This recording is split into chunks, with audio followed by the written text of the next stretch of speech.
नमो लिंगाय नमो सिद्धाय नमो आयर्याणं नमो वज्राय नमो नये सव्वसावनं नमो समयसाराय स्वानुभूत्या चकास्ये चित् स्वभावाय भावाय सर्वभावान्तरच्छिदे मंगलम भगवान वीरो मंगलम गौतमो बले मंगलम कुंद कुंडाल जयेन्द्रनोस्तु मंगलम सर्वमंगल मांगल्यम सर्व कल्याण कारकम प्रधानम सर्वधर्माणं जैनम जयतु शास्त्रम ओंकार बिंदु संयुक्तम नित्यम ध्यायन्ति योगिनो कामदम मोक्षदम चैव ओंकाराय नमः।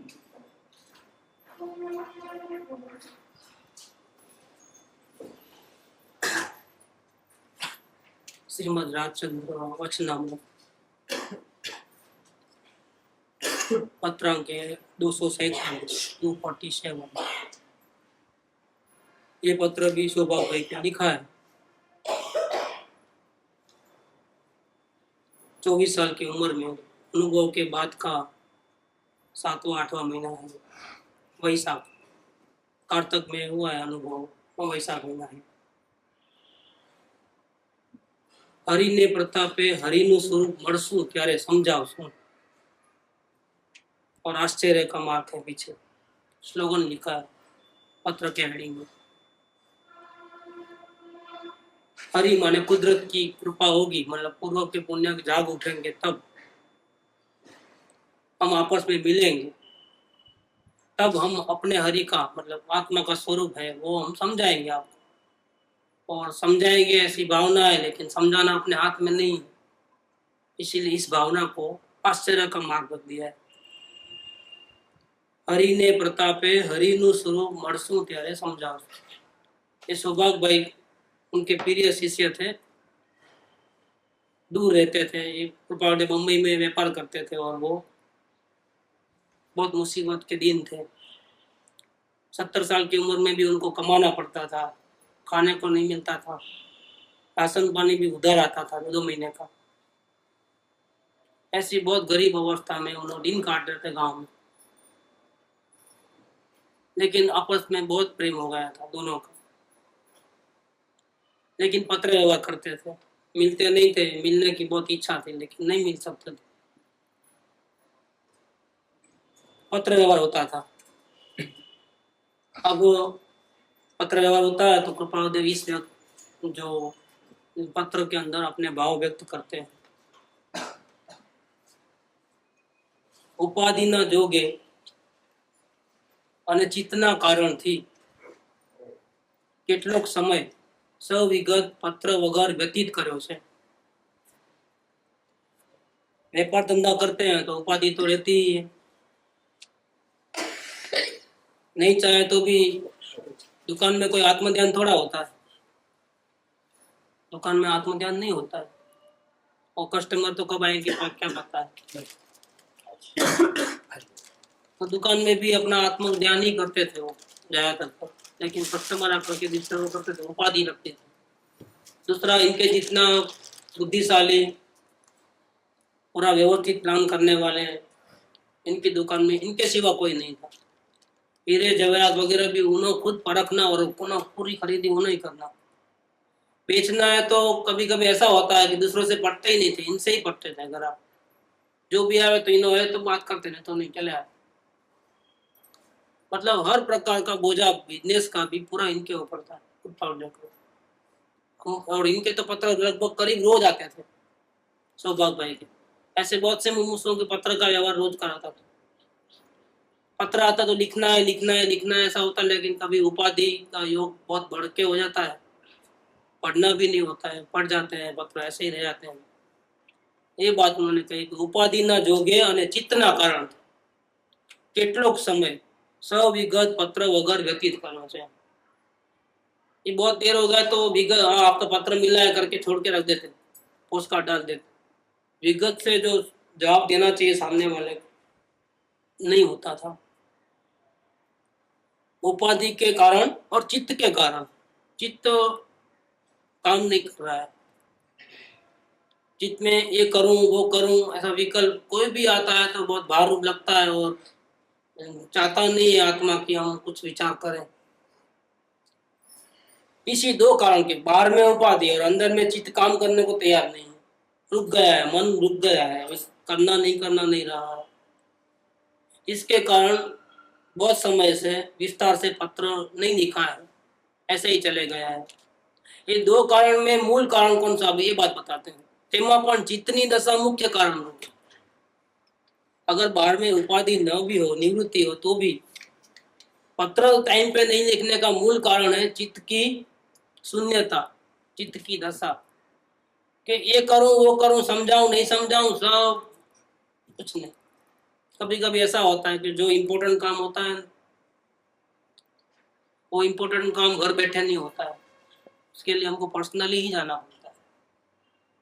क्या जब तक आप पर्सनली नहीं जाओ नहीं होता, इसलिए ऊपर हेडिंग लिख दिया कि हरि का प्रताप से, मतलब हरि की इच्छा होगी, पुण्य जागृत होंगे जब, तब हम दोनों मिलेंगे और मिलेंगे तब समझाएंगे।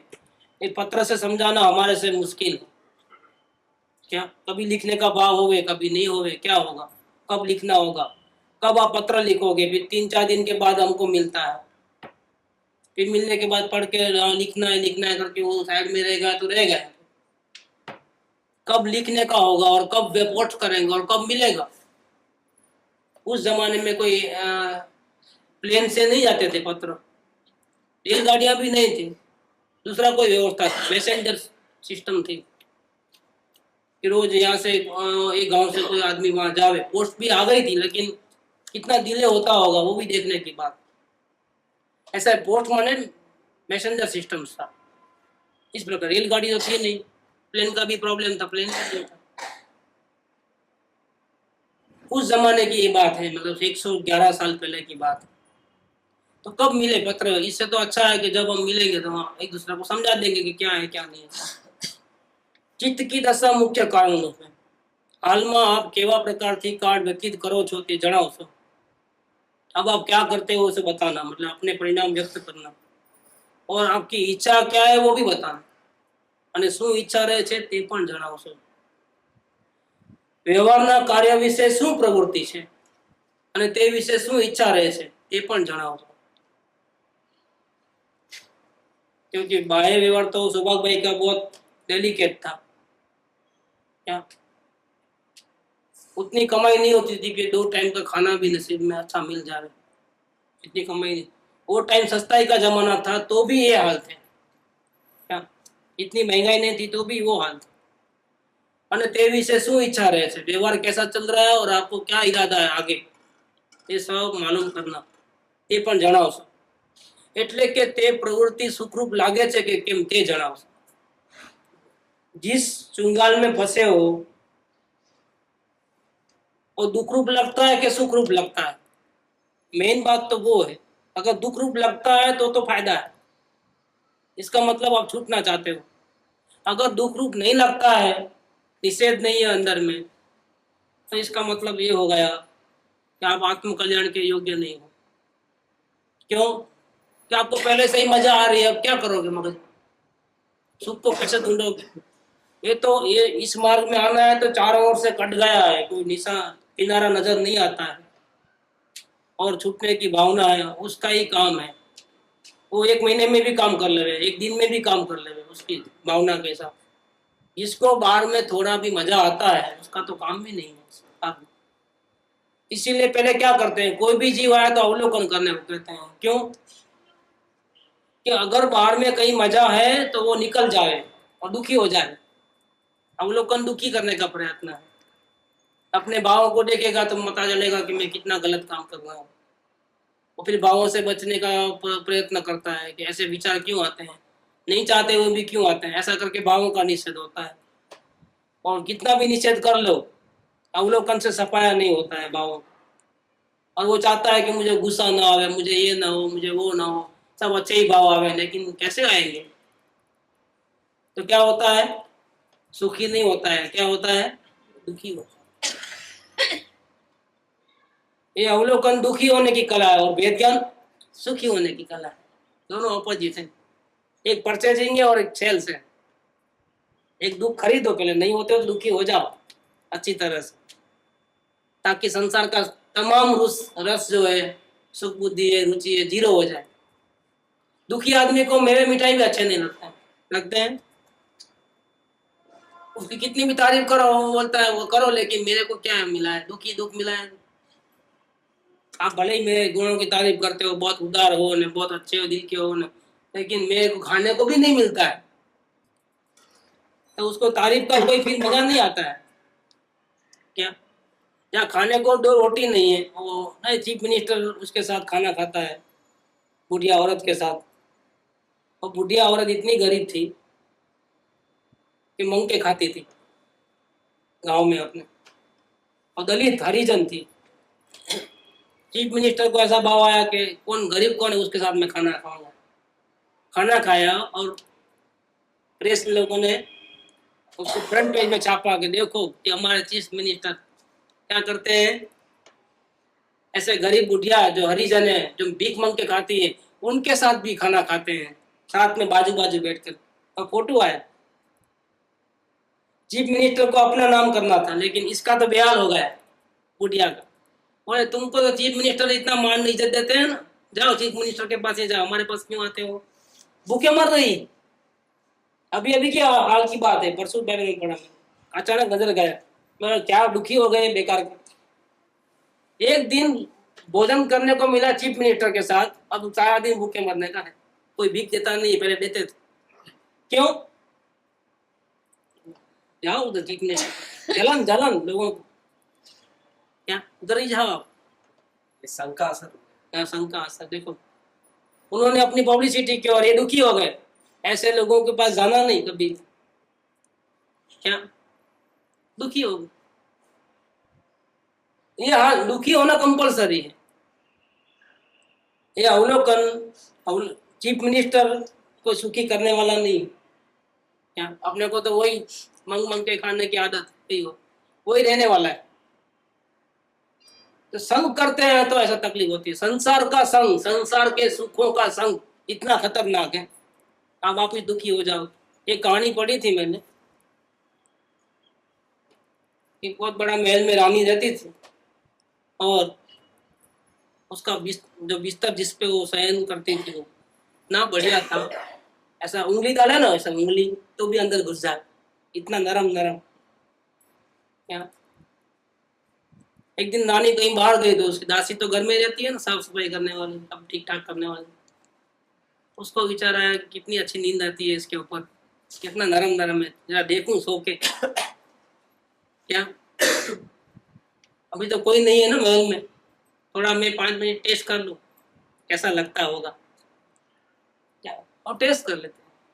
उसके ऊपर सो गई, ऐसा ही सो गई बस, 5 मिनट में उठने का नाम ही नहीं। 2-4 घंटा ऐसा नींद आई उसके ऊपर के मजा है, वाह इतनी मजा मिलती है ऐसा। अच्छा, मैं तो रोज गादी पे सो जाती हूँ, एक छोटे से पतली चादर बिछा कर, फटी चोटी, इतनी मजा आती है। इतने में रानी आ जाती है, देखती है ये क्या इतनी बदतमीजी, चाबुक लेती है और मारती। क्या 50-100 चाबुक मार लेती है और रोने लगती है, गलती हो गई, दोबारा कभी ऐसा नहीं करूँगा। पीड़ा होती थी, 2-4 चाबुक में तो पीड़ा होती थी, लेकिन वो कहाँ से मारने वाली है। 8-10 और मारती है तो उसको तो लगता है अभी मैं मर ही जाऊंगी, लगता है अब बचने का कोई चांस नहीं है। तो उसको हंसी आ गई, चाबुक मारते जाए और हंसते जाए। कौन? दासी। इतनी हंसे इतनी हंसे इतनी हंसे, इसको आश्चर्य होगा कि मार खाती है, अभी तक चिल्लाती थी, अब हंसती क्यों है, क्या वजह है हंसने का? पूछती है बताओ क्यों क्यों हंसती है? नहीं मैं नहीं बताऊंगी, हंसती है। नहीं बताओ क्या क्यों क्यों, मैं मारती हूँ, पहले तुम चिल्लाती थी अब हंसती हो, क्या बात है? तो नहीं मैं नहीं बोलूंगी, लेकिन बहुत हंसे, मार खाते जाए और हंसते जाओ। तो उसने बोला मैं अभी एक भी चाबुक नहीं मारूंगी, मेरे को सही में बता देती हूँ काय को हंसती है। तो मुझे मार खाते करते ऐसा विचार आ गया कि 2 घंटा सोने से मेरी ये हालत हो गई। आप तो इस पे सोते हो 12-12, 15-15 घंटे, क्या आपका नरक में क्या दशा हो जाएगी, आपके क्या हाल होंगे। ये 2 घंटे की ये सजा है, आपको क्या होगा। भले आपको जितना मारना है मार लो, लेकिन आप बचोगे नहीं। मेरे को पूर्व की सजा अभी मिल रही है, लेकिन आपको क्या मिलेगा देख लेना आप। उसके हाथ से चाबुक छूट गई, रानी के हाथ से। ये संसार के सुख ऐसे हैं, ऊपर से मीठे और अंदर में जहर भरा पड़ा है। तो कृपादेव ये पूछना चाहते हैं सौभाग्य भाई कि संसार की ये जो बहुत गलत खराब परिस्थिति है, आर्थिक परिस्थिति, बुढ़ापा भी है, तो आपका व्यवहार कैसे चलता है, और सुख लगता है कि दुख लगता है, आपको होता क्या है, ये बताइए हमारे। ये सारी प्रवृत्ति जो आप करते हैं वो सुख रूप है कि दुख रूप है, वो जानना बहुत जरूरी है। अगर आप संसार के वातावरण में सुख महसूस करते हो तो फिर आप इस तत्व को पाने के लिए एलिजिबल नहीं हो, पात्र नहीं हो। आगे आ जाओ, नहीं तो जगह।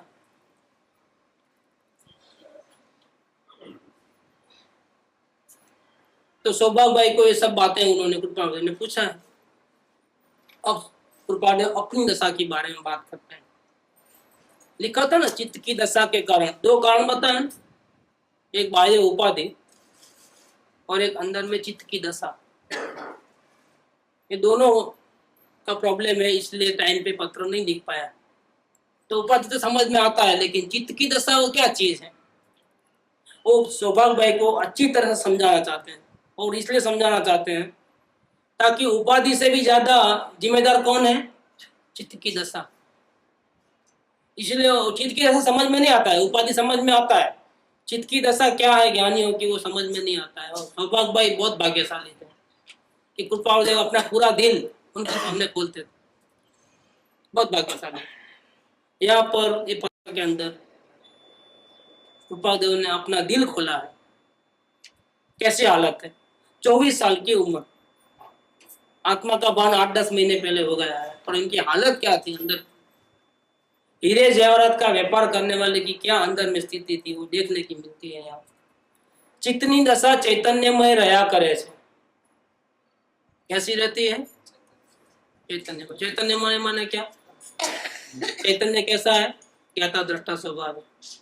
तो इनकी दशा क्या थी, काम भले ही बहुत कुछ करते हैं, प्रवृत्ति होती है, लेकिन क्या होता था, मन में कोई विचार नहीं, अच्छा बुरा, जानना देखना, जानना देखना, सब नाटक लगता था। क्या कोई हकीकत नहीं लग देती। मैं ये हाथ उठा रहा हूँ तो नाटक है, मैंने नहीं उठाया है। पैसा गिन रहा हूँ तो नाटक हो रहा है। मैं टोटल ज्ञाता दृष्टा, चैतन्यमय माने क्या, जानने देखने। इसका मतलब कोई प्रसंग होगा वहाँ विकल्प संकल्प। हाँ, लेटर आया है, हाँ आया है, लिखना है, लिखना है, ऊपर रख दिया क्योंकि भूल जाएगा। अगर अंदर गया तो गया, समझ में, ऊपर ही रखते हैं। ये तो पूरा वो भर के रहता है, क्योंकि याद तो आएगा, जावे तो अजर जावे तो याद आएगा, अरे लिखना बाकी है। अच्छा बुरा नहीं, बल्कि शुभ अशुभ तो चलते ही रहते हैं। इनका तो कोई अलग ही, इनका तो अलग था, लेकिन चलते हैं अपनी साधना के हिसाब हाँ। से होता है। इनकी साधना की बात अपन करें, बाद में अपन मिलान कर लेंगे अपने को कैसा होता है। चित्तनी दशा चैतन्यमय रहा करे छे, जेथी व्यवहाરના બધા કરે ઘણું કરીને अव्यवस्थाથી કરીએ છીએ। नियम नहीं है किसी बात का कि ये टाइम पे ये काम करेंगे, वो टाइम पे ये कार्य करेंगे, कोई ऐसा शेड्यूल नहीं बनाया है। क्यों कि बाहर की प्रवृत्ति के ऊपर ध्यान ही नहीं है चैतन्य का। जो भी है जानना देखना मात्र, अच्छा हो तो भी स्वीकार, बुरा हो तो भी स्वीकार। इच्छा के अनुकूल, इच्छा तो है ही नहीं, पहले थी, तो जो इच्छा के अनुकूल होवे तो भी ठीक, प्रतिकूलता होवे तो भी हमारा काम जानना दे, जैसी स्थिति है जानो दे। मंदिर जाना होता है तो ठीक, नहीं जाना होता है तो ठीक, विकल्प नहीं सताते कि आज क्यों नहीं गए मंदिर में। वॉकिंग गए तो ठीक, नहीं गए तो ठीक, मतलब कोई भी क्रिया के पीछे किसी प्रकार का भी अटैचमेंट नहीं है। होवे तो कर ले, नहीं होवे तो नहीं होवे। इतना रिलीफ, हर प्रवृत्ति में इतना रिलीफ, जानने देखने मात्र। इसमें स्वच्छता उनकी स्टेज के हिसाब से नहीं, आम आदमी के हिसाब से स्वच्छंदता बढ़ सकती है, प्रमाद ही हो सकता कल एक का लेटर आया था आपका ये जो क्वेश्चन है उसके बारे में, और मैंने लिखा है जवाब। कुदरती मेरे से लिखा गया, लिख दिया। नजर आत्मा में सहज रहे, ये मेरा जवाब जो लिखा है, सेम क्वेश्चन। कि कहीं ऐसा तो ना हो कि जानने देखने में रहे तो फिर प्रयास ही छूट जाए अंदर जाने का, और फिर प्रमाद हो जाएगा तो, फिर स्वच्छंद हो जाएगा तो। ये क्वेश्चन उत्तर दिखा है मैंने। नजर आत्मा में सहज में रहे और परिणाम में बहुत शांति है तो सही समझना, वरना प्रमाद समझो। अशांति से मापदंड निकालना। प्रमाद में दृष्टि आत्मा में नहीं है फिर भी झूठी शांति मिलती है, ये धोखा है। यहाँ शांति तो मिलती है लेकिन बेफिक्री की हद हो गई, हद पार कर गए ना, तो साधना नहीं चलती है और आत्मा में नजर भी नहीं है, ज्ञाता दृष्टा भाव भी नहीं है, और शांति झूठी मिलती है, इसमें फंस जाता है। इसका नाम प्रमाद। असल में तो द्रव्य दृष्टि वाले को जागृति में रहना नहीं पड़ता है, सहज रहना हो जाता है और शांति ऑटोमेटिक मिल जाती है, कोई एक्स्ट्रा प्रयास करने की जरूरत नहीं है। गुरु जी, जो જ્ઞાતા દ્રષ્ટા ન હોય તો શાંતિ કેવી રીતે આવે? આકળતા રહે જ એટલે શાંતિ આપણે ના કહી શકીએ। नेग्लिजेंस એટલે ભ્રાંતિ છે, શાંતિ છે।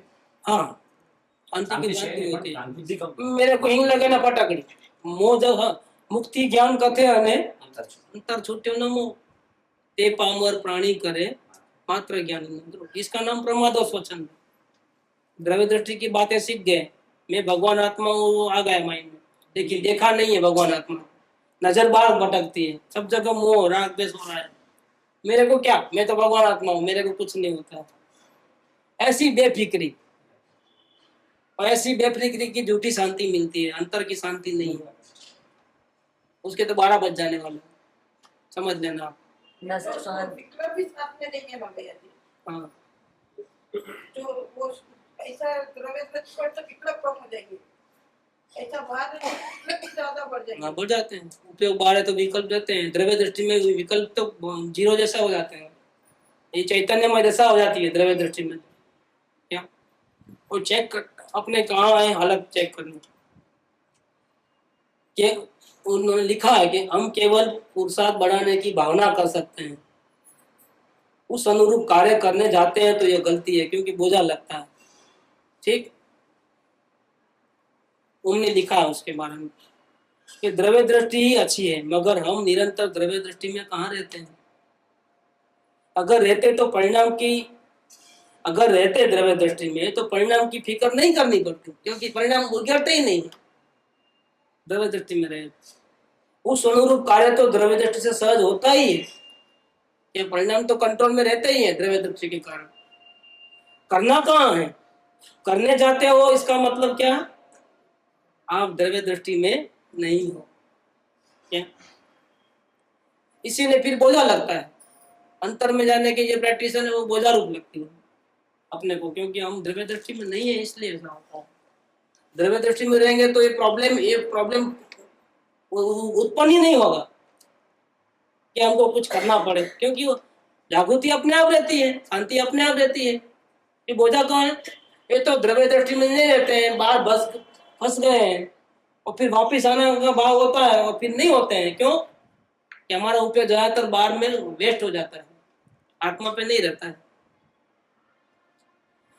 संसार समुद्र अभी तीरे नहीं है, क्योंकि ज्ञानी तो बीच में रहते हैं, न डूबते हैं न किनारे पे आ गए, समुद्र के बीच में है, लेकिन इतना है कि डूबते नहीं है क्योंकि तैरना आता है, लेकिन तीर नहीं गए हैं, तो मेहनत तो करनी पड़ेगी। तो तैरने की मेहनत का बोझा तो उठाना ही है। निश्चिंत कैसे रहेंगे हम, नहीं जो होना है सो हम तो भगवान आत्मा है, ऐसा नहीं चलेगा। निश्चिंत नहीं है अभी आप भगवान नहीं बने हो, चिंता तो करनी है। और एक बात और भी लिखा है, ऐसा चाहे तो भी नहीं छोड़ सकता ना। जिसने एक बार अवलोकन का मजा चखा है तो जितना भी चाहे, अगर बेफिक्र होना चाहे तो हो ही नहीं सकता, उसकी नहीं फाइट तो अंदर से होते तो फिर वो नहीं हो रहा है तो वो सहज दशा है, उसको स्वीकार करें। ये जो तकलीफ होती है तो उसको स्वीकार करें कि होनी ही है। हम ऐसा न समझे कि हमको ये तकलीफ भी ना हो, उपयोग अंदर में न जाता हो तो हमको ये नहीं समझना चाहिए कि मेरे को तकलीफ होती है तो मैं तकलीफ भी नहीं होना चाहिए। इसकी तकलीफ तो उल्टी अच्छी है। संकल्प विकल्प क्यों करते उपयोग अंदर में नहीं जाता है, उसकी अगर तकलीफ होती है तो वो तकलीफ बहुत अच्छी है, उसको सहन करना अपना धर्म। तो वहाँ कर्तव्य भाव नहीं होता वैदिक के हम अंदर देख रहे हैं। अब ऐसा जाने देखने में क्या करता देखते देखते ऐसा अंदर जाने का लेता है तो हम क्या कर्तव्य भाव तो नहीं रहता वो देखने का, लेकिन ऐसा लगता है कभी कभी। लगता है तो अपनी ज्ञान की समझ में गलती है, बाकी है नहीं। अगर ये कर्ता बुद्धि नहीं है तो खाते हो पीते हो फिर उसको भी कर्ता बुद्धि गिनो। फिर वो तो टीवी देखते हो तो ये कर्ता बुद्धि नहीं है, फिर तो सब कर्ता बुद्धि है। पूरा कार्य तो समझा का पूरा ही तो होता है। ऐसा नहीं लेना, इस प्रकार से अकर्ता नहीं बनना है हमारे। नहीं, यहाँ तो मेहनत करनी है क्योंकि बाहर में खड़े हैं तो मेहनत 24 घंटे तो करता ही है ना, कुछ करे बिना किए थोड़ा रहता है। ये सब है। नहीं, आत्मा का करना उपयोग अंदर जाऊंगा तो कर्ता बुद्धि हो जाएगी तो नहीं लेके जाना है। खाने पीने का धंधा करने का कर्ता बुद्धि नहीं लगती है वहाँ कि नहीं बोझा लगता है। भाई बोझा उठाना पड़ेगा क्योंकि अभी आप तीरे नहीं हो। बिल्कुल बोझा रहित कैसे हो जाओगे, भगवान तो बने नहीं हो। तो जब से तो भगवान ही बन जाएंगे। तो लिखा है कि परिणाम की चिंता नहीं करनी है। परिणाम अगर बिगड़ जाए तो चिंता नहीं करनी है, मगर जब भी उपयोग आत्मा में लीन न रहे तब परिणाम को भिन्न रूप से देखना भी है। क्या नहीं देखोगे तो नहीं चलेगा, तो और बिगड़ जाओगे। चिंता मत करो, लेकिन नहीं देखो ऐसा नहीं, देखना तो पड़ेगा ही पड़ेगा परिणाम। मुनियाद भी परिणाम को देखते हैं तभी मालूम पड़ा ना कि मेरे में ये गलती हो गई, तो भी आचार्य देव के पास जाते हैं कि मुझे दंड दीजिए। कि मुनियाद भी अपने परिणाम को देखते हैं, नहीं देखते हैं और दुखी भी होते हैं। तो अपने शुभ परिणाम को भी देखते हाँ, उनको तो अशुभ भाव एक भी नहीं है, शुभ भाव है। उसको वो गलती समझ करके आचार्य देव के पास जाते हैं कि मेरे से गलती हो गई। शुभ भाव करना गलती लगती है उनको, अशुभ भाव तो है नहीं। देखो कैसे पता चला कि भगवान आत्मा में अंदर द्रव्य में कुछ गलती है ऐसी नहीं, तो फिर किसको देखा? परिणाम। तो मुनियाद भी परिणाम को देखता है। जब मुनियाद को अपनी यात्रा आगे बढ़ाने के लिए परिणाम को देखना पड़ता है तो देखना तो फिर हम नहीं, या रुचि से अपने आप परिणाम शांति की भावना प्रबल होने से अपने आप नजर जाती है कितना आगे बढ़ा मैं, कितना रास्ता काटना बाकी है, उसका लेखा जोखा भी रहता है। तो ये अवलोकन तो जब तक केवल ज्ञान नहीं होगा ना तब तक चलेगा। नहीं, परिणाम को देखने से घबराहट होती है, उपयोग सारा दिन बाहर का बाहर है और अंदर तो लाना नहीं है, क्योंकि अंदर लाओगे तो कर्ता बुद्धि हो जाएगी। दुकान जाओगे तो कर्ता बुद्धि नहीं होगी, उपयोग अंदर लेके आओगे तो कर्ता बुद्धि होती है। ये क्या है? ये गलत फहमी है। अंदर जाने का भाव रहते तो भी अंदर जा सकते हैं, नहीं तो बढ़ जा सकते। नहीं, वो बोझा लगता है अंदर जाने के बाद। वो बोझा बोझा लगता तो सहन करना वो पड़ेगा। तो सहज रूप भी आता है। अगर लगता है तो लगने दो, इतना भी। ये सबकी ये हालत हुई है। देखो आपने इसमें कहेंगे कृपा हो जाए कि आत्मज्ञान हो गया तो क्या हो गया, सब शांति हो गई? नहीं, अभी बहुत मेहनत करनी बाकी है। सुगाड़ी इतने एक अवतारी थे, उनको ही बहुत तकलीफ होती है। उन्होंने 282 नंबर में लिखा है ये सब बातें, बहुत तकलीफ होती है। और कृपावले का 408 नंबर जिसमें मैंने अपने दुख की बातें कही है कि कितनी तकलीफ होती है अंदर साधना करने में, उनको भी उन्होंने 408 में अपने परिणाम बताया। तो सोगाणी जी के हाथ में जब बुक आई तो वाह क्या लिखा है, जैसा कि मेरे अंदर की बात कृपावले ने लिखी है 408 के अंदर। और हमको तो बहुत पसंद था, हमने कई बार लिया है 408। છેલ્લે એ જતો ને નાશમાં हाँ, મૃત્યુ વખતે सुगाणी जी का भी डेथ एक किताब हाथ में रख करके हुआ है, सारा दिन पढ़ते पढ़ते डेथ हुआ है। आखिरी दिन जो था उसमें उनका सारा दिन का उपवास था, सुबह से लेकर के यही किताब पढ़ते थे। सुगाणी जी को तो आत्मा का इतना वो था ना पावर, फिर ये किताब क्यों पढ़ते थे? सदगुरुदेव की महिमा वाली और सत्संग की महिमा वाली। आत्मा की महिमा जिसको बहुत ज्यादा है उसको क्या जरूरत है सदगुरु की महिमा करने की? लेकिन नहीं, जितनी अपनी आत्मा की महिमा बढ़ेगी उतनी बार में सदगुरु के और सत्संग की महिमा और बढ़ेगी। क्या लाभ मिले और महिमा नहीं आएगी? कैसे नहीं आएगी? इस लाइन में गरज मिट गई तो फिर वैध वैरी ऐसा नहीं है कि अभी तो थोड़ा ही मिला है, इतना करने पर भी थोड़ा ही मिला है, और भी ज्यादा मिलना है। तो इसके लिए क्या करना है? और झुक जाना है, और झुक जाना है, और भक्ति में आना है। ताकि मिला है लेकिन इतना था कहाँ मिला है, जितना अंदर में इतना थोड़ा मिला है। कितना मिला है अंदर में, कितना है और मिला कितना है? और झुकता है तो और ज्यादा मिलता है, नहीं अभी भी कम लगता है, पूरा नहीं मिल रहा है, और झुकता है और ज्यादा मिलता है। जब भावासन के लिए भी इतनी विनम्रता चाहिए, हाँ केवल ज्ञान के लिए कितनी चाहिए? अरे बहुत जबरदस्त। कहाँ केवल ज्ञान और कहाँ हम पेंसिल के वचनामृत में आता है, गणधर देव बोलते हैं जिनको केवल ज्ञान के बराबर ज्ञान सिर्फ केवली है, लेकिन बोलते हैं कि कहाँ केवल ज्ञान और कहाँ हम। हमारा ज्ञान तो केवल ज्ञान के बूंद का भी अनंत भाग है। कितना? अनंत भाग। अंश ना अंश છે हाँ अनंत नो एक पॉइंट नो पर अनंत नो भाग। इतना ज्ञान कहाँ केवल ज्ञान और कहाँ उनकी बराबर का ज्ञान है गणधर देव। इसमें ये बात आपकी बात नहीं आती भगवान। तो केवल ज्ञान की तो गणधर देव को इतनी विनम्रता है तो आचार्य देव को कितनी हो। इस मार्ग में जो झुकता है ना, जो भक्ति में रहता है निरंतर अपने ज्ञानियों की, अपने सदगुरुदेव की, वो ज्यादा मिलता है। भक्ति है तो मुक्ति मिलती है, भक्ति नहीं है तो मुक्ति मिलने का कोई सवाल ही नहीं होता है। इसलिए हमने भक्ति रस धारा में बैक साइड में लिखा है 288 नंबर कृपा का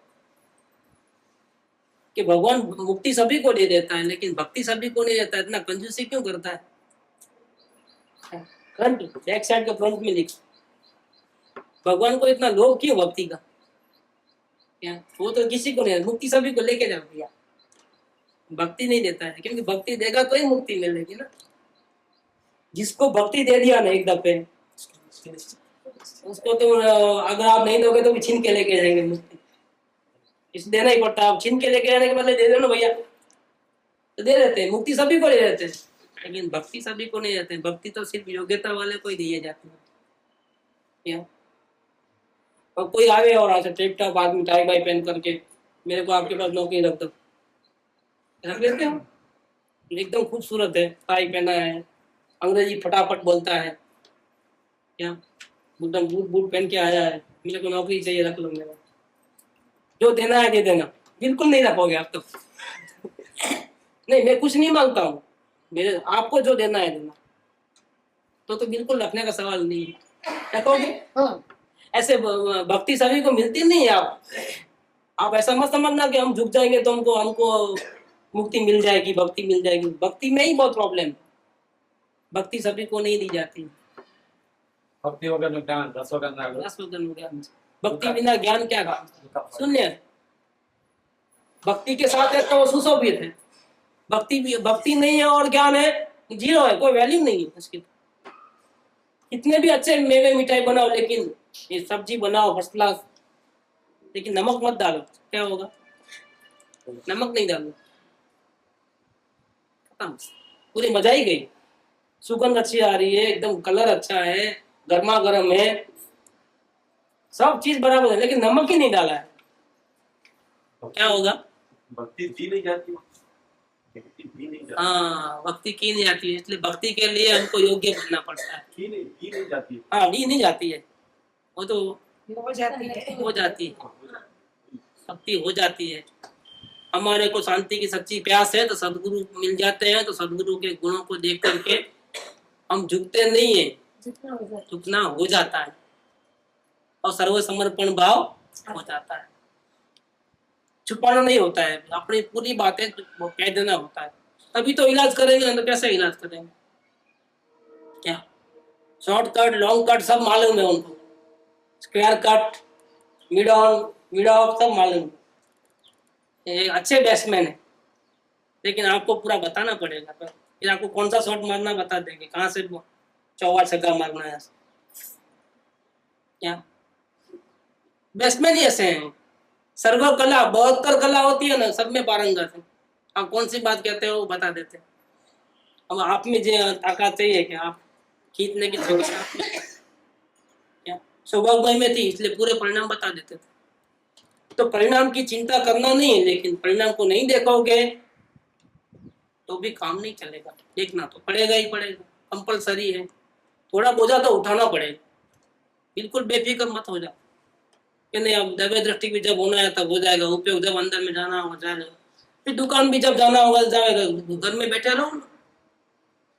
नहीं वहां तो नुकसान हो जाता है, यहाँ नुकसान नहीं होगा, उपयोग बाहर रहेगा। तो इतनी बेफिक्री तो नहीं है ना, हाँ, भगवान बन जाओगे ना फिर आप कुछ भी नहीं करना, केवल ज्ञान हो जाने के बाद फिर उपयोग अंदर लेके जाने की कोशिश भी मत करो, क्योंकि बाहर जाता ही नहीं है फिर उपयोग, अशांति होती ही नहीं है, फिर उपयोग अंदर लेके जाने की क्या जरूरत है, कोई जरूरत नहीं, अंदर ही रहता है, बाहर गया कहाँ। हमारा तो बाहर जाता है तो फिर सब मेहनत तो करनी पड़ती है। एक मिनट। जब भाग में जुड़ जाते हैं मतलब द्रव्य दृष्टि नहीं रख सकते निरंतर निरंतर अपना अवलोकन और विज्ञान नहीं करते और नागरिकपन अंदर जाते हैं। तब जब भाग में जुड़ना होता है तो प्रयास क्या क्या करना चाहिए? फिर वापस जागृति रखने का प्रयास करना चाहिए, द्रव्य दृष्टि रखने का प्रयास करना चाहिए या अंदर जाने का प्रयास? ऐसी पोजीशन में तो सिवाय अवलोकन कोई चारा नहीं, क्योंकि बेज वो है, वहां से उठना होता है। हमारी पोजीशन क्या है समझो, वो अनुकूल है, मोक्ष जाने के योग्य है कि विपरीत है, वो समझो। तो अगर खेत अपने को अंदर जो नहीं रह सक रहे, अंदर में नहीं रह सक रहे, उसका खेत नहीं हो रहा, लेकिन जो अपनी जागृति टूट रही है उसका खेत हो रहा। तो एक ही बात है, तो जागृति के बराबर ही है। बार बार विचारों को देख नहीं पाते हैं, देखने को बोला है लेकिन देख नहीं पाते हैं, थोड़ा देखते हैं वापिस उपयोग हट जाता है, वापिस थोड़ा देखते हैं वापिस उपयोग हट जाता है। देखो हम इतना मुफ्त का काम भी नहीं कर सकते। देखो ऐसा भी नहीं है कि पूरी तरह इन्वॉल्व हो जाते, ठीक लेकिन है। फिर भी जो इन्वॉल्वमेंट होता है उसका खेत हमेशा रहता है। वो खेत रहने दो, बाल्टी भरेगी तो फिर उपाय हो जाए, बाल्टी भरने दो उसको। क्या वो खेत होते होते होते होते होते पूरी बाल्टी भर, बाहर कब आएगा पानी? खेत होगा, आज थोड़ा होगा, कल और ज्यादा होगा, परसों और ज्यादा होगा, ओके फिर एक दफे अंदर चले जाओगे, बाल्टी खाली हो जाए। ये नेचुरल है, पूरा प्रोसेस जो है नेचुरल। आगे बढ़ने के क्रम में इसको लगा सकते हाँ, ये क्रम में ही है। अवलोकन करो तो भी अच्छा है, और नहीं होवे और खेद होवे उसका कि मेरा अवलोकन नहीं चल रहा है, जागृति छूट रही है। आप लाइन में हो, क्यू में हो, लाइन ब्रेक नहीं हुई, समझ लेना आप, आपकी साधना चल रही है। ये सबूत है, आपको तकलीफ ज्यादा होती है, सबूत है कि आप क्यू में खड़े हो, वेटिंग है, देर है, लेकिन अंधेर नहीं। नंबर आपका भी आएगा, ये समझ के चलो। अभी आगे और, चित्त की दशा चैतन्यमय रहा करती है, जिससे व्यवहार के सभी कार्य बहुत करके अव्यवस्था से करते हैं। कोई टाइमिंग नहीं, कोई विचारना नहीं, कब जो दिल में आया कर लेना, ऐसी व्यवस्था हो गई। हरी इच्छा सुखदायक मानिए इसे। क्या जो नसीब में होगा, जिस वक्त जो होगा, जैसा होगा हो जाएगा, चिंता करना नहीं है हमारे। स्वयं पे बोझा नहीं। स्वयं पे बोझा रखना ही नहीं। देखो, दो किताब छप रही है, वो तो गए थे वो प्रेस में, तो 1 घंटे के लिए 4 घंटे लग गए वहाँ। क्या और अभी स्टार्ट कर रहे हैं तो लगता है कि सब लोग घर वाले ही मना करते हैं, ये करते हैं, वो करते हैं, और क्या करें अब, शुरू करें नहीं करें काम। लेकिन मैं बोला नहीं, चुपचाप देखो, अगर बहुत तो क्या होगा, अगर पसंद है तो कैंसिल करेंगे तो 1000-500 देना पड़ेगा, इतना ही ना। घर से निकला तो सब 2 घंटे पहले से तैयारी करना था, फोटो निकालना था, नहीं निकाला। एंड मोमेंट में जो फोटो हाथ में आया वो ले लिया, जो भी दिल में हाथ में आ गया ना, चलो जाओ वहां जाके बैठा गुमसुम, क्या करना है। मैं नो प्लानिंग, करना नहीं है, प्लानिंग नहीं करना है, जो होगा होगा। अभी आप देखोगे कल परसों आएगा वो गेटअप उसका, आप खुद बोलना, मैं नहीं बोलना कि क्या होगा। खुद ही आया तो अच्छा रहता है। कैसा बनता है कोई भी चीज, ये नेचुरल बनता है ना, बिना बोझा का, वही अच्छा है।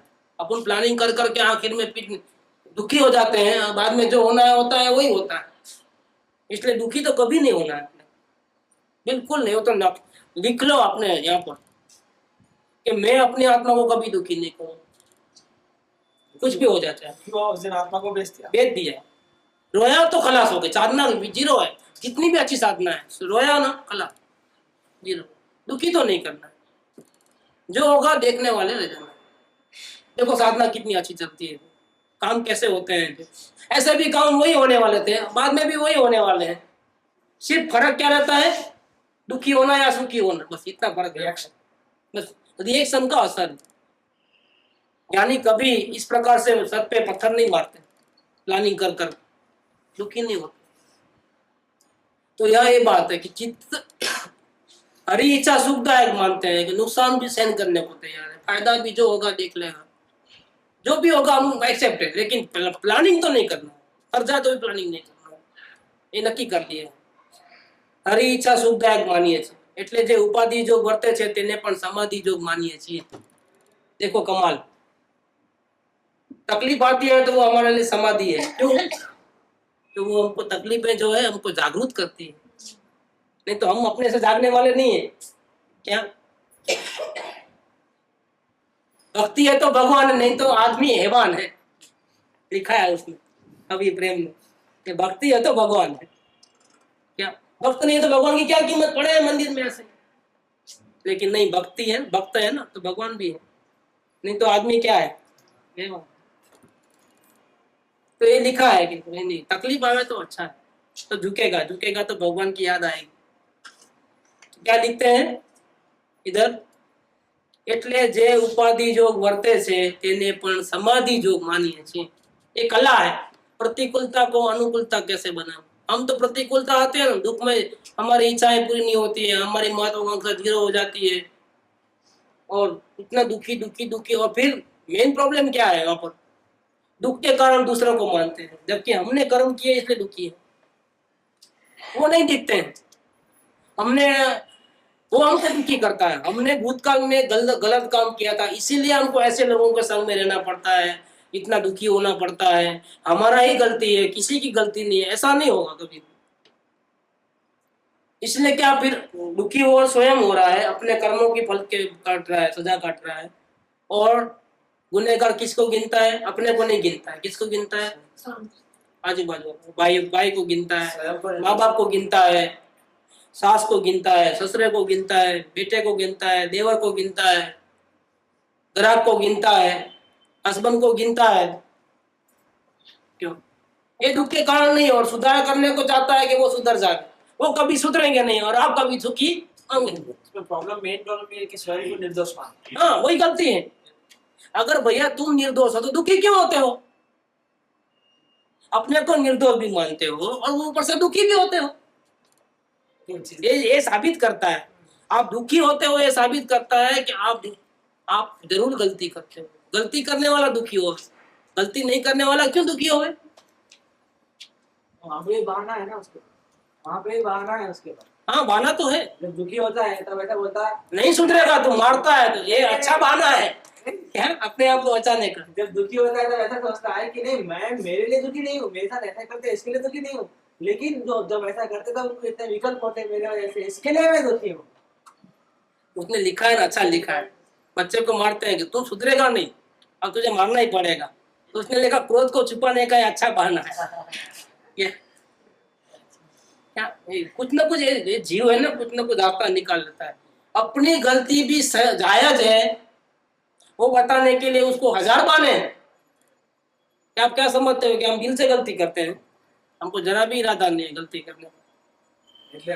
हाँ, हम तो बिल्कुल जैसा गाय जैसे हैं, गाय क्या सरल, बिल्कुल हमारे में कोई गलती नहीं, सब उनकी गलती है। सास की गलती है, ससुर की गलती है, देवर की गलती है, ननद की गलती है, भाभी की गलती है। हम तो भगवान के आदमी, सब दुखी करते हैं हमारे। देखो, और फिर क्या होता है, फिर अंदर में घुट घुट के द्वेष बढ़ता है, लेकिन द्वेष को बाहर निकालने की जगह नहीं मिलती है, मिलती है अंदर में दबता है। फिर क्या होता है, अपनी जो प्रसन्नता है, अपनी जो शांति है, वो खो देते हैं। और फिर जिंदगी क्या लगती है, नरक लगती है, और फिर बोझ लगता है। फिर बोलता है इसे तो मर जाना, अच्छा मर जाना, कोई मुझे छुड़ा, कोई मुझे छुड़ा। अब कौन छुड़ाएगा भैया? आपके कर्मों से आपको कौन छुड़ाएगा? बंधन क्या? ये दुखी कैसा है? ये दुखी है कि दुख खरीद लिया है? दुख खरीद लिया है। क्यों खरीद लिया है? कहाँ से आया है दुख? अज्ञानता से दुख को खरीदा है। बाकी है तो वो भी भगवान ही है। जिसको मरने के भाव आते हैं वो क्या दुखी है? वो तो परम पिता परमेश्वर खुद स्वयं है, भगवान है स्वयं, लेकिन उसको पता नहीं है कि मैं कौन हूं। कहते हैं कि हम भी कुछ हैं, लेकिन ये भूल गए कि हम ही सब कुछ हैं। क्या हम भी कुछ है? भैया तुम कुछ नहीं हो, तुम सब कुछ हो। कुछ नहीं हो, कुछ हम कुछ है, इसका मतलब अहंकार है। और हम ही सब कुछ है माने क्या हो गया? परमात्मा के दर्शन को, लेकिन भूल गए, ये बात ही भूल गए। क्या अहंकार और महिमा में फर्क फर्क कितना है? वो बोलता है हम भी कुछ है, तो गलत हो गया। भैया तुम ही सब कुछ हो। क्या सूर्य की महिमा नहीं, चंद्र की महिमा नहीं, इसको जानने वाला कौन? हीरे जवाहर की कोई महिमा नहीं, जानने वाला कौन? तेरी महिमा है, तू जानते हो, तुम भगवान हो, लेकिन अपनी महिमा नहीं, अपने कुछ पर्टिकुलर गुणों की महिमा है। हम भी कुछ है, छाती तान के गिरता है, लेकिन सब गलती है, अहंकार है, ईगो है, कर्तृत्व भाव है। और जहाँ कर्तृत्व भाव है वहाँ अंधेरा है, वहाँ दुख है, दर्द है, संताप है, चिंताएं हैं, यातनाएं हैं, वेदनाएं हैं।